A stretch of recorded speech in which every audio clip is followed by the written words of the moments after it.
So it started with that a post of a quote from James White. Apparently, I'll just assume he did say it. Christ's death saves every single person that it was intended to save, which I'm assuming is a sort of statement about limited atonement, that the atonement was for the elect. And I was good with that part. I was connecting it to what my understanding of unconditional election, because that's where it ties in. And so I ask, is that like the same as unconditional damnation, or like the flip side? And so you told me the condition of condemnation slash damnation is willful sin. There's no condition man can meet to merit election. And I said there is a condition, or so I asked, is there a condition that predicts who God elects? Because that's how I understood unconditional means. The answer to that was no. You said his love is the condition. That might have been where there was a slight, like me not being super clear with my question. And so I'm going to scroll down to a point that I thought like this was as clear as I could make it, but it may not have been good enough. Oh no, it's not showing me all of it. I think I did. Oh, here it is. I said, okay, you have sinner A and sinner B, two different people.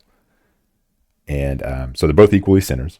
Let's say sinner A is an elect person. So God elected sinner A before the foundation of the world and did not elect sinner B, passes over sinner B.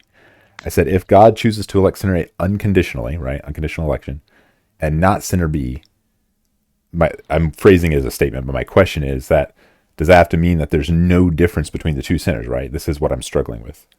I understand that it's not a random choice and it's arbitrary, but that's where my struggle is does the non-condition part, that the sinner A didn't do something different than sinner B to be selected? That's how I understand unconditional election, but we can start from there. I want to hear your answer. Right. And so that's my understanding as well for unconditional election. There's nothing different that sinner A or sinner B did differently in order to be elected. One was elected by grace, by the grace of God, and the other was not elected because God chose to not bestow that grace on sinner B. Okay, and so I've heard that called being passed over, so we'll just call it that for the sake of. So he passes over sinner B and elects sinner A. So the reason I asked the question, is this the same as unconditional damnation, which, whatever we call it, I just called it damnation, but we can call it Passover, because I guess that'll be the opposite of election is Passover. So is it also unconditional Passover? That's the main point I was trying to ask, that I was not communicating well. And it may have been that my focus was I was trying to differentiate between the condition being upon what the sinner does rather than who God is, because God is infinitely all that he is. So his wrath is infinitely what it is, and his grace is infinitely what it is. But he chooses some, passes over others based on himself. And in that way, there's no condition that man can meet in order to be elected. However, we all do sin, and sin is the condition upon which deserves the wrath of God, and therefore God passes over those who are not saved because of his wrath. He passes over those who are not saved, but aren't they not saved because he passed over them? This is true. So Yes. that's where I get confused, because like that last statement you just said there would make sense only if what I just said was not true. But it sounds like, are you saying both of those are true?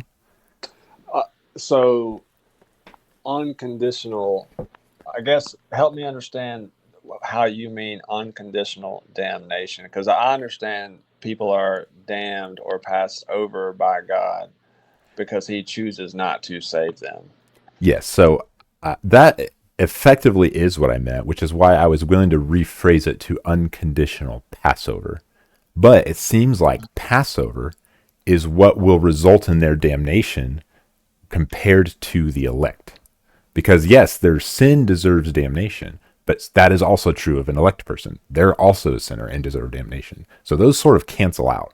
So the only reason the unelect are damned compared to the elect seems like it's Passover. And if that's also unconditional, then it seems like that's unconditional damnation. And if that's the answer, I'm good with that. But that's what I'm not sure, because every time I ask this question to people who believe in unconditional election, they tell me no.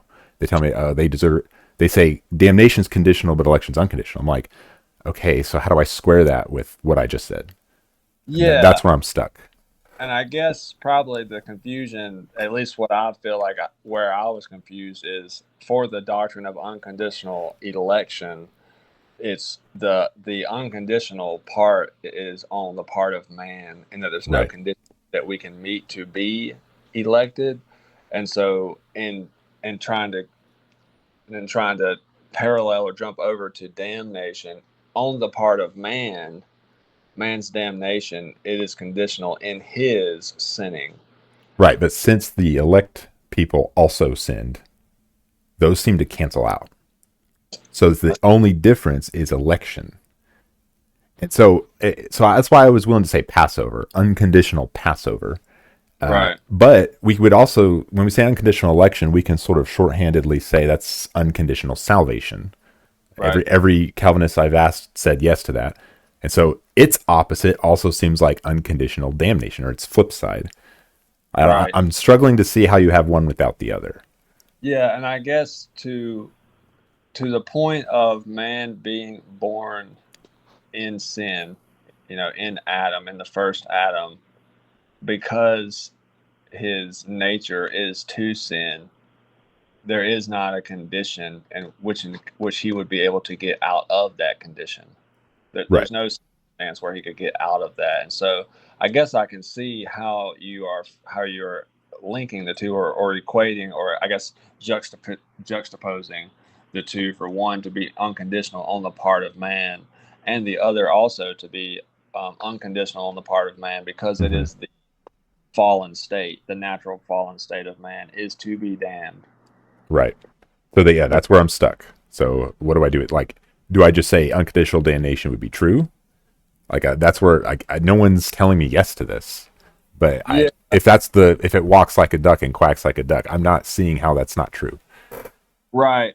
Yeah, I think that the hang up, at least for me, is what it seems, if it's over and against unconditional election, that man cannot meet a condition in order to receive God's grace.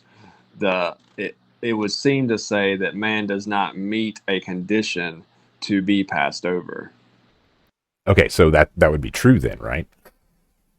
Well, I think that the condition of being passed over, of not receiving the grace, is in the same sense of God doing what God wants to do according to himself. Okay, let me see if I can break that down a bit. So the condition is what? That God just didn't do it? So God chooses who he chooses Right. according to himself, and Mm-hmm. not according to anything that man does. Okay. And he also does not choose who he chooses to pass over, or he passes over who he chooses to pass over in accordance with himself. Right, right. So they're equivalents. That's what I was seeing.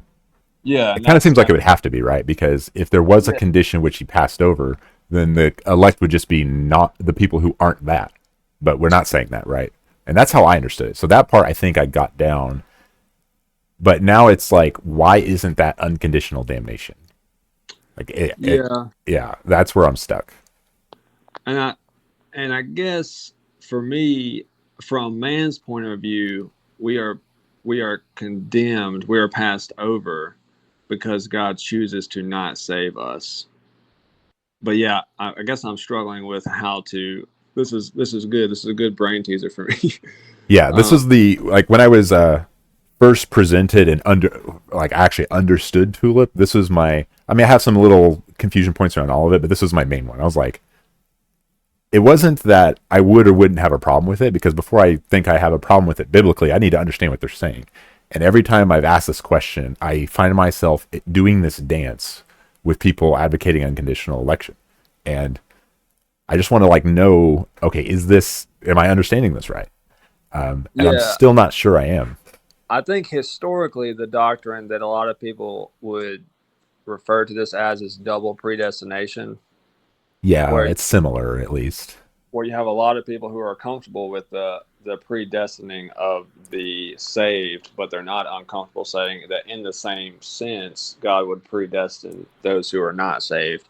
And the verse that comes to mind, I'm sure you're familiar with it, having talking to Calvinists, is the verse in Romans 15, quoting from the Old Testament: "I will mercy who I will mercy, and I will have compassion on whom I have compassion." And so Right. the unconditional, again, on the point of man for his salvation, that he cannot earn salvation, is not saying that God does not choose some without any condition. He is himself the condition. And so in that sense, on his side, it would be the same whether he elects or passes over. It's based on himself. Yeah, and well, I think you're right about the connection to double predestination. I think they go hand in hand, even though that's not the issue I have. I've never really had that conversation, so maybe you can tell me: is it normal that Calvinists or professing Calvinists would say double predestination is false, or do they affirm that it's true? I think you have a mixed bag, Okay. and part of that being that people are not comfortable saying that God, before creation, before the foundation of the world, predetermines that he will pass over some. So why would they be uncomfortable with that? That's a good question. I think it's an inconsistency for the people who hold to the Calvinist soteriology.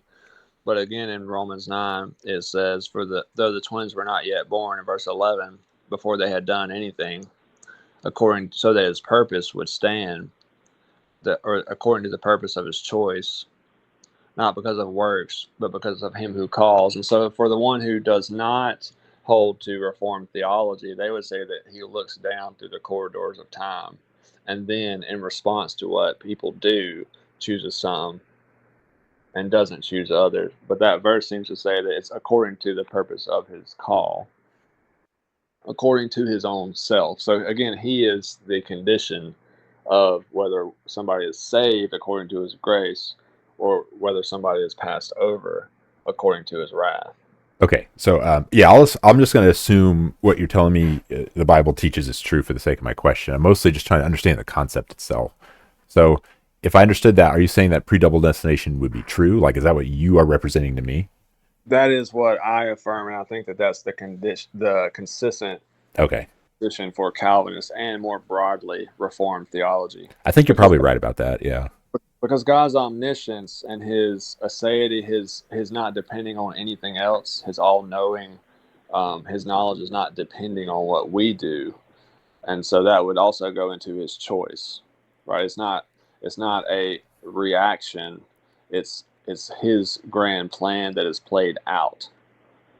And it's not to say that we don't have free agency and that he chooses for us, which is hyper Calvinism, which is heresy, because he tempts no man to sin, and he cannot be tempted by sin himself. But that he could have certainly, or I think most people would agree that he could have arranged the world to be in such a way that nobody ever sinned, Uh, right? I'm not sure. Well, I'm mostly still trying to get this unconditional damnation figured out. So, if we're accepting double predestination, would that not also require the consistency of unconditional damnation Yeah. So in or this, Passover? yeah, in the same way that he himself is the condition for election, he himself is the condition for passing over sinners. Okay. Um, I think if I'm understand, if the answer is yes, that Passover is unconditional, which therefore damnation is unconditional, and I don't mean damnation like deserved, but instead of salvation. That's what I mean by damnation. So if unconditional salvation is true, kind of like double predestination sounds like unconditional damnation is true. Uh, is that where we're landing on that? Yeah. Well, what's your hesitancy to say that it's not that you're saying that it's deserved? Because Oh, I admitted at the beginning. I agree it's deserved, but it's deserved also by the elect. So if they right, cancel out, they're equal except for God's choice. And right, so if God's choice is unconditional on both sides, which I think we said yes to, then that's why they're damned over the elect, not why they're damned on their sin, because I'll agree with that. But the damnation isn't in a vacuum. The damnation is it's over elect people. Like they're damned instead. These people are damned instead of these people. Is that unconditional? And that's the Well, answer. I don't understand yet. yeah. So maybe the confusion is having to do with the temporal nature of creation, and so I would argue that though the elect in their sin would be deserving of damnation, they have been, according to the eternal mind of God, they have always been saved before they were created. Because their sin, which deserves condemnation, which deserves Right. them being passed over, is satisfied in the plan of God before creation. Well, sure, but I'm told that what was it called, the operation, whatever that word was, of salvation is a logical instead of a temporal priority. Oh, the So order, yeah, order the order, salutis, yeah, that's it. right, right. I was told that that was a logical instead of a temporal setup. So what you're saying is true logically. So its logical priority is that they deserve damnation because of their sin, but they aren't because of grace, right? So that part I understand, even if it's so before the foundation of the worlds is temporal, Right. but they're not deserving of it is because that's the logical grace. So that so I'm good with that part. But I'm still not seeing how this flip side isn't also true. So when I say damnation, I don't mean in terms of deserving, because like we just said there, they both deserve it. So it's asking, if you have two groups, group A and group B, and group A is elect, why would group B be damned instead of A? And is that conditional or not? I think the answer is no, but I don't know. Like, is damnation there unconditional? Uh, and I think that it's the purpose of his call, right? The purpose of his choice is what the scriptures reveal. And I don't know that there's much more than that. So he elects some based on his grace, which is not it's not obligated, right? Grace is not something that is required. Right. It's something that's freely given. However, sin requires punishment, requires wrath. Right. Yeah, I'm And good with so that part. while everyone by virtue of their sin would be required to pay the penalty, the grace of God, which is not required, is freely given to some. That condition on the side of God is his choice. Right. I'm talking about the condition of the object, not the subject. It seems like the unconditional part is in the object of the choice, which I'm good with that part. So he unconditionally chooses, sinner A over sinner B. So sinner B is damned over sinner A, not because of something different in sinner B. That's the part I'm stuck on, and I don't see how that's not unconditional damnation. Like, why not be okay saying that, I guess, if we're willing to say the first part? So the unconditional is the subject or the object, not the Right. subject. Right. So the lack of conditions to be elected or passed over is in the object, right? Because we're saying it's according to the good pleasure of his will. That's the subject. God's the chooser. So I'm good with that part. So it seems like the unconditional is distinguishing like from like, choice A, choice B. There's no difference between A and B, right? That's what we're saying. No conditional difference between A and B. So God picks A instead of B. If he picks A unconditionally, that means he also does not pick B conditionally, right? I And guess I don't know why we would need to assume that he has to unconditionally not pick A B. what I'm saying, here's why I think this is how it makes sense to me. Unconditionally picking A is the contrapositive to unconditionally not picking B if those are the only two choices. We could actually instead say, instead of B, we could say not A. That's probably a better frame. I think that if both grace and wrath were obligatory, I could see that. But Okay, can you explain? I don't know if I understand. Grace and wrath obligatory. You say, oh, grace obligatory. So we're saying grace is not obligatory, but wrath is obligatory. right, and so because um, the two, I guess, determining factors of what makes up who God is are not the same category when it comes to what is required of God's nature. I'm good with that part. So grace is not obligatory on God, but God's nature is to do that and to give out divine wrath on sin. Now, I don't Right. know if this is what you're saying, so I'm going to ask. Are Yeah, we yeah. saying that's why some people have to be damned and some people have to be saved? Well, I don't think that anyone has to be saved. Well, okay, when I say have to be, I mean to be consistent with God's nature. I think that God would be entirely justified in not saving if he chose not to. Okay, so would it be consistent with God's nature to not give out grace? I think that what it may look like to us as far as giving out grace does not necessarily mean that he's not giving out grace. So I guess the pickle that I would be in is because he did send his son. Mm-hmm. I think it would be reasonable to conclude that there would have to be at least one sinner saved. Okay, that's what I was asking about. That was the exact line of question I was going on. It's like there would have to be. You said that, not me. Have to be Right. at least one sinner saved. Otherwise, the Okay, cross. okay, Nothing. I'm with you. This is like the critical point here. This is the exact line I was going down. So if that's true, which I think is reasonable to believe,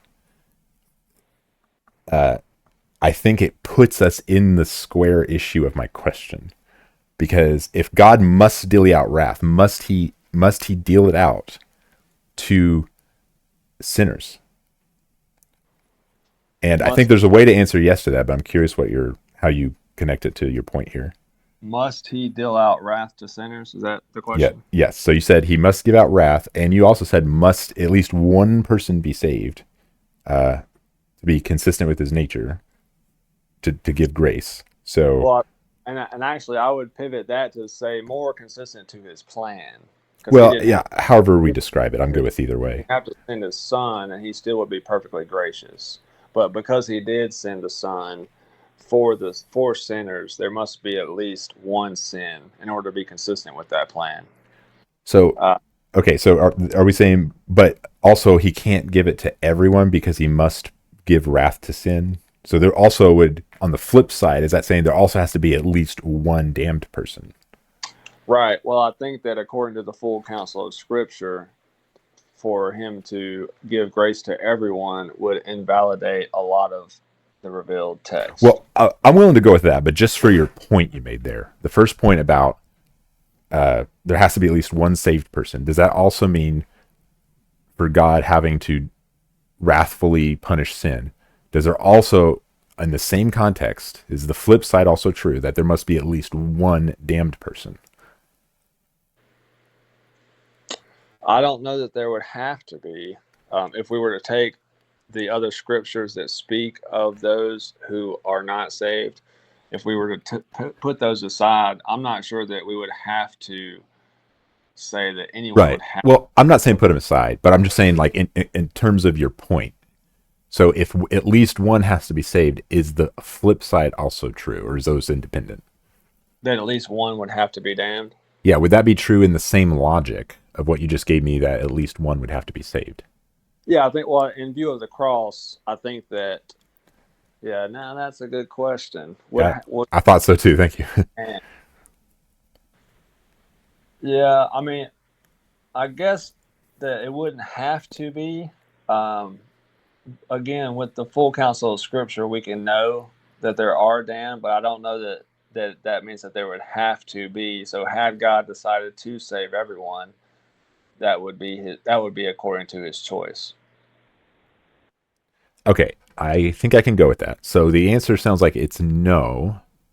And the reason I was thinking I don't see why it necessarily has to be is because even if God saved everyone, then I think it would still be true that divine justice is served because of Jesus. Right. So that's why I was hoping that's not what Calvinists believe, or at least that's where I was going. But it seems like you could say both of those consistently. So that's good, and so I'm glad we landed there. And I think that should help shed a little light on my central confusion, but I'm not sure. I still haven't squared it quite yet. I mean, if we just bite the bullet and say yes, then that answers my question. It does open up other issues, but at least that first problem is dealt with, and then I can, move on to other things. Now, I'm not trying to say you represent all Calvinists or anything like that. I know some things are split in some different areas, but this is my first opportunity to talk one-on-one about this with someone without it being hundreds of comments. I can only go so far with that.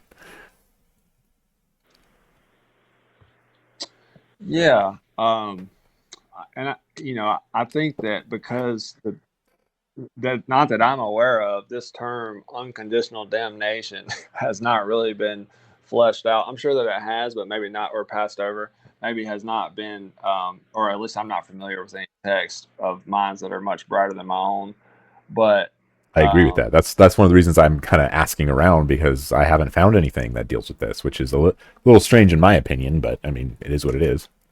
yeah, I think that partly what may be tough for both of us is the complexity of who God is something that we can only get a little bit of through Scripture and through being made in His image. But I kind of go back to the fact that grace is freely given, wrath is required, and so the damnation or the passing over of sinners to not be saved, or whether they are elected, the condition is God Himself in both cases. Well, so I agree with the two main points about grace being freely given and wrath being required. But we already, I think, if I understood right, we've already dealt with and solved the divine justice of God's wrath. That's dealt with whether or not some people are damned, or even if everyone was saved, God's divine justice is satisfied, right? Yes, I Okay, think so the the blood the of Christ is sufficient to save all. yeah, so then I think the point about grace is freely given, but also his wrath would have to be consistent. I think we can put that aside on whether or not some people are damned, because that point would be irrelevant to that, right? Yes. Okay, so I just want to make sure I understood that. So it sounds like I did understand that properly.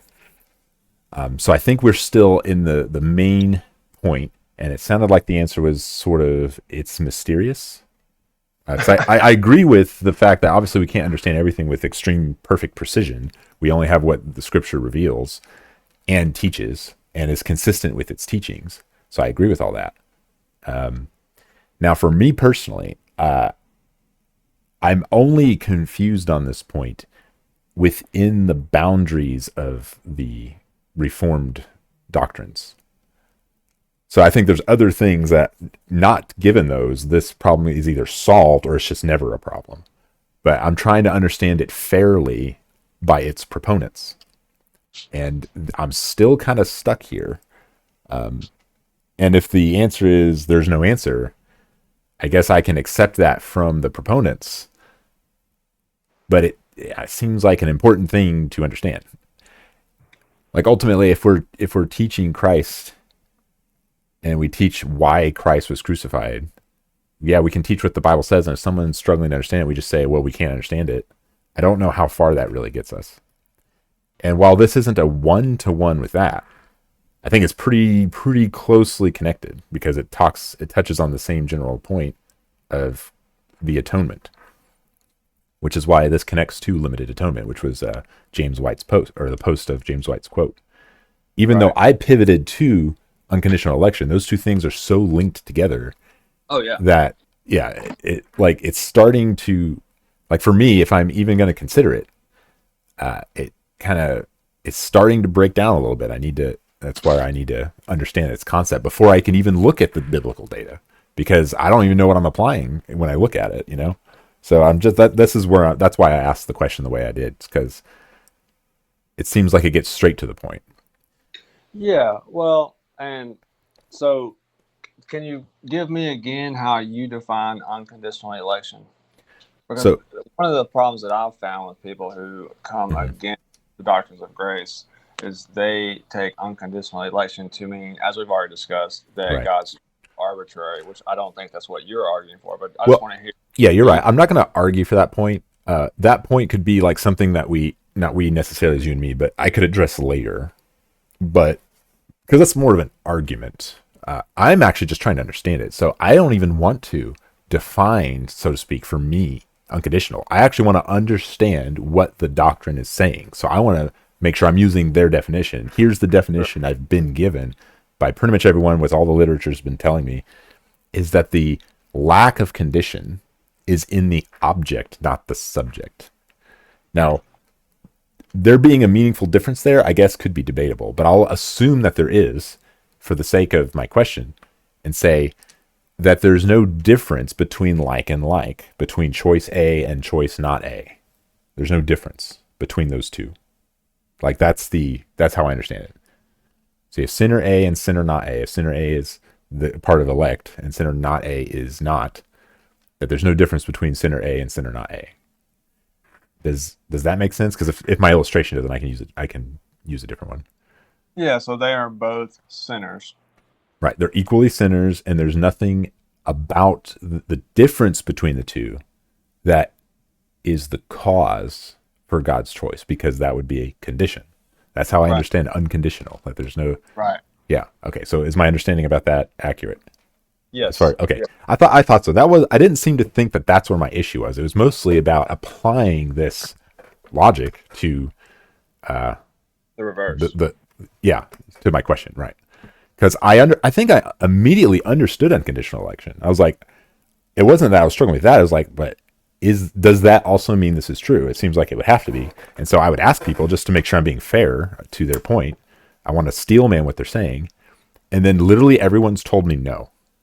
And so I'm like, it's either one of two options. I guess it could be both. One is they don't understand what I'm asking when I say that. That's a fair point. That's why I've like slightly been rewording with some people I've been talking to in person that aren't exactly Calvinists, but I'm just trying to have them give me their point of view. So I would say unconditional Passover. That's kind of why I started with that. But the other option is, while that could be on the table, is maybe they just haven't thought about that for some reason. Yeah, and the I mean, I guess where I'm hung up is God passes over sinners because of their sin. Well, I don't know if we can say that, right? Can we say that? Can we have a because? Wouldn't that be a condition? Well, I guess we could say that because we're only saying election is unconditional. But Right. then that goes to my first problem is anytime you put a condition on Passover, the condition of election becomes not that. And so you have that problem. And that's why I couldn't, like, when I was first thinking about unconditional election, I didn't just immediately assume that, because I was trying to be as fair to the point as I could, which is if I say that there's something about the person who's passed over that's different, why they got passed over, then the condition for the election becomes that person not having that condition. And so I feel like I can't say that. Like I would then be rejecting unconditional election, right? And so if I'm going to accept unconditional election, then I'm stuck here. Unless we're just willing to bite the bullet and say, then the answer to my question is yes. Just say yes, and I have no problem with it. Which if that's the answer, I'll accept it, but then I'm going to go down another path. But I don't want to go down that path without feeling like this is a fair steel man. If that makes sense. Yeah. Yeah. So I'm trying to wrestle with this and listen to you piece it all together. I'm trying to. What I'm trying to do is understand it and try to present it, one from man's perspective and then from the perspective of I guess from the object into the subject. And Right. so from the object, everyone is a sinner Right. and everyone is deserving of wrath. Right. Right. So everyone's deserving of wrath, and we agree on that point, and we've also came to the conclusion between you and me here that even if everyone was saved, God's justice is served. So we've got all that covered. I've accepted unconditional election. I guess we're also accepting double predestination for consistency, but it seems like that same consistency is unconditional damnation / Passover, whatever you want to call it, because it seems like those are the same to me. And your rationale there, your logic is that because all are sinners, sin cannot be the condition for being passed over. Right. Okay, that's what it seems like it has to be. But if you have an explanation that tells me why that's not true, that's where I think that's the point I'm missing. I tried to think that through and I couldn't land on that. But I could have a mental block in my logic that I have a blind spot on. I'm totally willing to admit that. I've had that before. I've come out of things both related to the Bible and other things. So if I have a block or a blinder in that blind spot, that's why I like talking to people, because maybe they can clear it up for me. So if you have a way of explaining why that can be true and unconditional, I am open ears. I think that because unconditional election is that we cannot earn, we do not essentially force God's hand. We cannot earn grace. Okay, I'm with you. There's no condition we can meet. There's an unconditional election, but for the passing over, yeah, I guess I am struggling with that term a little bit. It's making me think, which I appreciate. Let me put it in a new frame that might help you answer this, because I think maybe you have an explanation, but you're trying to get the right words. So we can't do anything, or we can't do anything to earn grace. That point is agreed upon. So I accept that. That's easy to understand. And so you have a person that doesn't earn grace and gets the grace. You have another person who doesn't earn the grace and doesn't get the grace. You and me are trying to figure out, is there a way to make sense of the person not getting grace deserves to not get the grace over the person that did? That's where I'm stuck. So maybe if there is a way where that can be true, putting it that way, I would say no. I mean, is that not what the case is, though? Yeah, I mean, to frame it in a way that, is there a condition that sinner A gets grace that sinner B does not get the grace? Or the better way to put it is there a condition that sinner B gets passed over that's not true about sinner A? Right. Yeah. Which is the same question, right? Yeah. That's where I'm stuck. Yeah, and I think that it is you're familiar with the simplicity of God, the doctrine of divine simplicity. Yeah. And so I think that what we're wrestling with is, how does he freely give grace to one and not to the other? Right. So I think what we're wrestling with is the mind of God, how he makes that. My understanding is that that's, the scripture teaches that that's based on his divine pleasure, like the good pleasure of his will. But that's the condition, not the unconditional part. That's the conditional part of his nature and of him. But that's the subject. I'm asking about the unconditional part of the object, because it's either true about both, not true about both, or true about half and not true about half. And the only difference is the objects, because the subject stays the same in both cases, right? So the difference has to be in the object. But if we're saying there is no difference in the object, then you run into my question problem. Yeah. And I think people infer, although I'm stopping myself from that because I want to make sure I'm understanding that the answer is yes. People infer from there the arbitration objection. But I'm not going to that yet, because I want to make sure that this is accurate. Yeah. Um, you said something. I should be taking notes. Yeah. Just, just Feel free a to lot. pause me if you need to. Yeah. What did you say? I'm sorry. I received a text from Oh, my so wife. so we I got agree that the unconditional element is in the object, not the subject. So like it's kind of that part we went over earlier. right. And so Everyone's right, everyone's a sinner equally. Everyone's equally undeserving of the grace. Everyone's equally deserving of donation. So we went through all that. If everyone got the grace, God's justice is still served because of Christ. And so we've got all that. And I think before we got to this point, we were trying to figure out how to describe. Is there a way to describe why Passover could be conditional, but election could be unconditional? That's where this all started. So, I think people infer its arbitrary objection from this point, but I'm not doing that yet because I want to make sure I'm understanding the point first before I consider whether that's a valid objection or not. right. And you would agree that all that God does is according to his good pleasure. So whether it's the saving of the one by grace or the passing over of the other according to his justice, it's all of his good pleasure. Yeah, I mean, I'll accept what the scripture says, both on its surface, and I'll even accept what you're telling me is the correct interpretation, because the point of this is to steel man the doctrine. I'm really just trying to understand it, and the only way I'm trying to properly understand unconditional election, and I'm running into this. So that's why I don't know if I even understand it. If they're saying this part's false, but the first part's true, then I'm like, I don't understand this at all. Yeah. So the condition that man meets for justice is his sin. So for me, the way that I understand that and being tied to being condemned is we do meet that condition. It doesn't mean that that is why God passes over, Okay, I'm with you.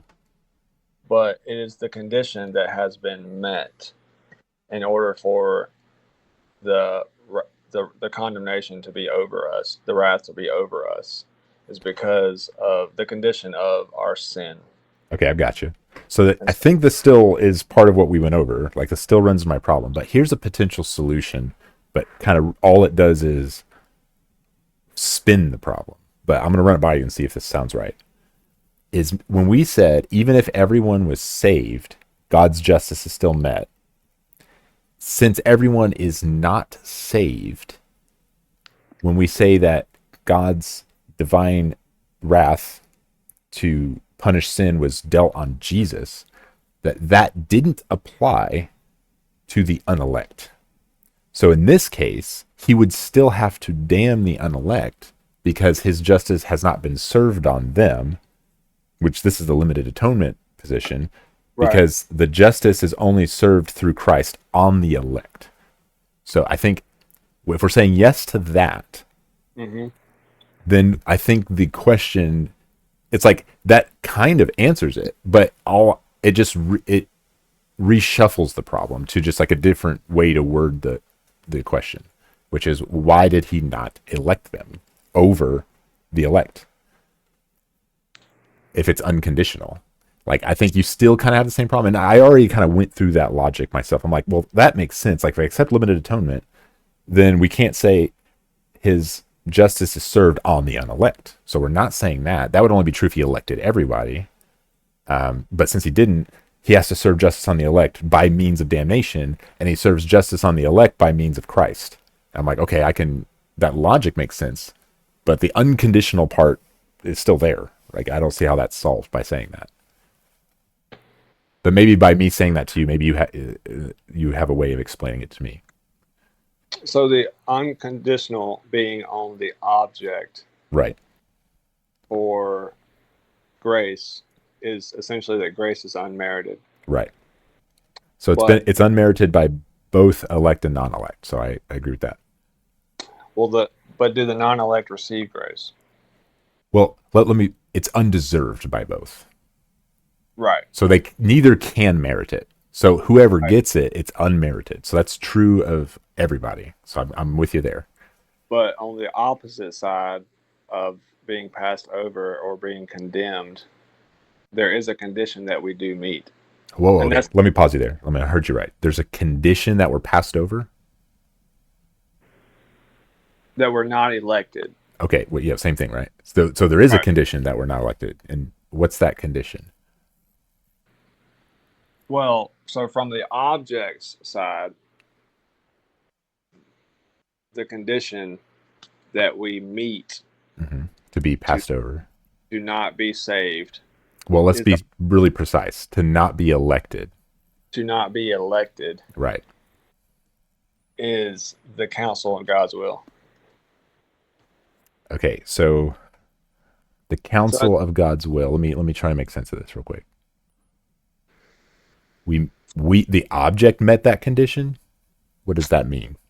yeah, no, yeah, I see. I switched to the subject there. Yeah, you Didn't see that's where I get hung up, because I think a lot of when I'm in these conversations, that's where the block is for them understanding my question, and that's really hard to navigate through written text, which is why I'm glad you called me, because I think you understand it now, and I couldn't get that clearly articulated in Facebook comments.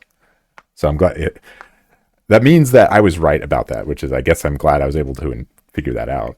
But that's where yeah. my block is. So we don't earn the right to be elected, Okay, yeah, I'm with you there. That part makes sense. but we do earn the condemnation of God. But the question is, do we earn the right to be passed over? That's the question.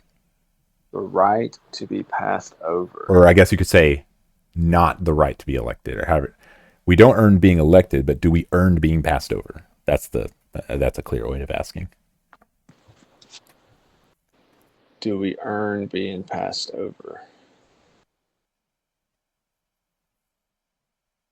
Yeah, I mean, I would have to say yes, I think. Okay, let's work that out then. So let's just say the answer is yes, and let's just say we don't have a way of explaining why. Let's just say there's reason X. So the answer is yes, and the reason is X. It seems like X is a condition; it's earned. So the non-elect are not elect because of X. So why wouldn't that mean the elect are elected because they are not X? They did not do X or meet X. That part, I'm not seeing a way out of that. So they earn not being elected. Well, if the Passover earned it, then that means the elect didn't do what the non-elect did, because they would earn it too, right? Right. Yeah, Yeah, no. that's where I'm stuck. Yeah, I'm trying to understand the phrasing of it. And Yeah, I'm not the best at that. That's why I've used a few different ways of describing it, yeah, but no, it's been helpful too. It's I guess it's something that I would have assumed that is more obvious than it is when I'm trying to walk it through. And it may be that I don't see the case where it would have to be the case that if if the election is unconditional, that passing over must be well, unconditional. I'm Maybe I'm willing to hear you on that, but that's what I'm not seeing. So if someone can describe why, then I'm good with it. why it would Like, not have the case well, that if we're claiming unconditional on election, but conditional Passover, is it possible for someone who is elect to meet the condition of Passover is it and possible? be elected? Like, Like, I don't see how that works. is it possible for someone who is elect to meet the condition of being passed over? Or I guess, would it make sense to say that happens? So, because if people are passed over because they met a condition, then that means all the elect people didn't meet that condition, right? Those are logically equivalent, and if they're not, then I don't understand that. Yeah, I mean, trying to be careful with how I say this because I'm starting to confuse myself. Oh no, no worries. If everyone meets the condition to be passed over, Mhm.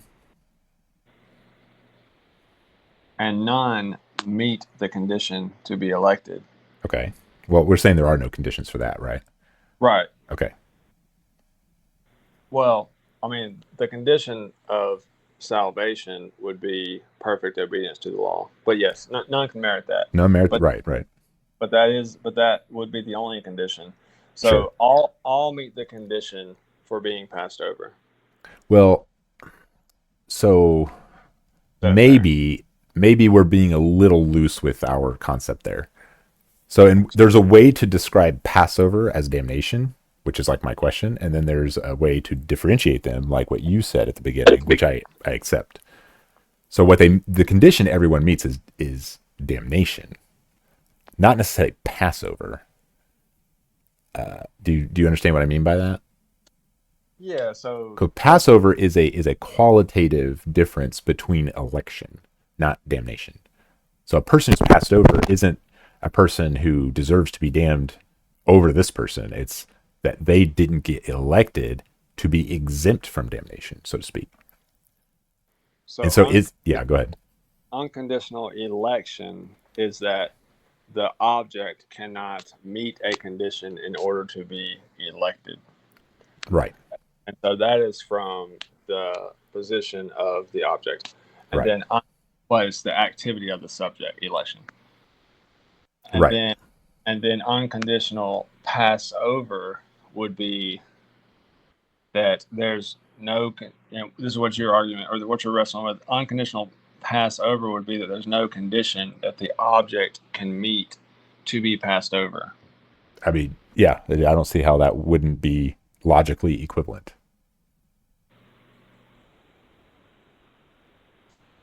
Yeah, that's It interesting. just kind of like it's very similar, although not exactly the same as double predestination. Right, And they right. seem like they would go hand in hand. Like if what I'm asking about, if the answer to that is yes, it would totally explain double predestination. Yeah, well, and I guess further on down in Romans 9, it says he creates some to be vessels of honor and some to be vessels of destruction or wrath, or I can't remember how it's phrased. Right, right. Yeah. And that is not because of us, but rather because of how he created us. I mean, Is that in like the, he created us to sin? not to sin. Let's see here. Let's get to the exact verse so I don't. Well, well, what? Not. I wasn't asking if the verse said that. I'm asking is that the conclusion? No. And it can't be because of James I mean, 1:13. I would And like to think so too, but yeah, and James. I'm like it seems like I don't want to go too far off topic, but it is kind of related. It seems like that would be it would be a similar problem, right? Like of logical equivalence. But I don't necessarily need to. I can put that aside for my question. I could assume no, that's not true for the purpose of my question. Yeah, vessels of wrath prepared for destruction. So he created people. It's like so if double predestination is true, that means he created some people for the purpose of destruction. Right. And why would that be different for creating them for the purpose of sin? Because sin is what merits destruction. But that's like you could argue these points independently, even though they're related. I think Right. I can just say okay to that for now. Maybe we can come back to that. I think I'm still, even if that were true, if that worked out, I don't know how that solves this problem. I guess the better way of asking it now that we've kind of hashed through it a bit, is there a problem with just saying yes to unconditional damnation or Passover? Like, is there something I wrong with think that? I think on the if we are consistent with the unconditional being attached to the subject, that where I struggle, I guess, is well, when we're talking about Passover, I don't think I'd have any problem with saying unconditional Passover, even though that leads to condemnation, Mm-hmm. because the condition of our condemnation is sin. That's where I'm kind of struggling to say. where I'm having trouble arguing or affirming that it's an unconditional. Well, I think Uh, the easy way I got out of that from for me was that the elect also meet that condition. They just kind of right. cancel out. So that's why that wasn't a problem for me. So that cancels out. Like they're equivalent because that's what Right. we said. We said that there's no difference. There's no conditional difference. So it's not like the sin of the non-elect is like more deserving of damnation than the elect, because then Right. that becomes a condition. Right. That And is very. it's okay if we don't come to an answer here. I thought maybe a call would help us navigate it better. Yeah. Well, I don't know that we've gotten much further in our discussion, but it certainly helped me to better understand where you're coming from, and it's given me, something to reflect upon and try and be more consistent myself, or at least have a better way to phrase what I'm trying to convey, or change my mind. One of the two. Yeah, well, and maybe we didn't come closer to a resolution, but I definitely think we gained ground in conceptual clarity. That's in terms of you and I navigating it through with each other. Because Yeah. I think some of your answers was like, I think the problem is on me not being able to articulate it through this medium. So I think we definitely made progress in that sense. Well, um, let's try for a part two. Um, let my brain rest, and I'd be happy to take the conversation back up again after some more thought and reflection on this, because I think that I'd like to be able to work this out and have a consistency and a biblical understanding without fumbling through. And so, if you're up for it, Oh I'm yeah, not sure, just but hit me up whenever if you come up with new like insights or and I guess I can do the same. But I've been stuck on this for a while, so I don't know if. yeah, But I'll keep trying. yeah, I'll be in touch, and if something comes up, I'll give you a shout, and yeah, you do the same. Okay, sounds good. I appreciate it. Yeah, thanks, Aaron. Bye bye.